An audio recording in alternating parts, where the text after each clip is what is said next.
My name is Chris Chappell. I'm 41 years old. I was injured in June of 2000 in a mountain bike accident. And it was just essentially a typical, normal Friday morning ride. I was taking with my friends before work, and was coming downhill and looked behind me to see really where they were behind me. And next thing I knew, I ended up in a ditch, on the side of the trail. In those first few moments of paralysis, it's very, very dramatic and very traumatic to just go from not being able to get up as you would normally get up from, let's say, an accident or something, to now being completely dependent on somebody else.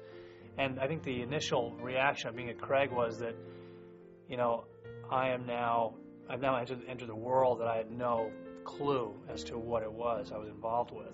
Everything that was related to the industry or the injury, I devoured. I just started reading everything I get my hands on. And so once I started getting my arms around it and grasping the whole situation, it became a much more digestible and palatable problem to solve.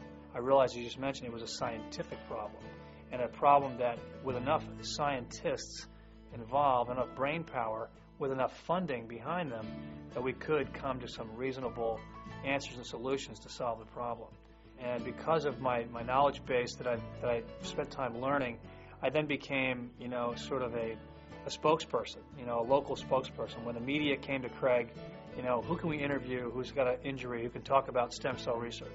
Who can we interview when it talks about Christopher Reeve and what he's doing? Once I became the local Denver media, I started getting, opportunities to go national with different representatives in Colorado, and then last year with Senator Kerry. When Senator Kerry came to Denver, their campaign called Craig, who then called me and said, can we get somebody to talk to Senator Kerry about stem cell research?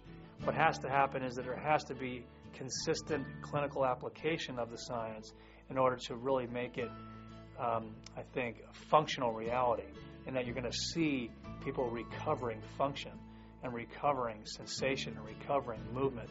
In my case, the acceptance of the injury is still something that I was really never comfortable with. I figured, okay, I've adapted to it, but I haven't accepted it as being the be-all, end-all for the rest of my life. The point is to not sit back and just let it happen to you. Just as life as a able-bodied person is much more responsive and fun and much more lifelike when you're actually engaged in it, as opposed to sitting back and waiting for it to happen to you.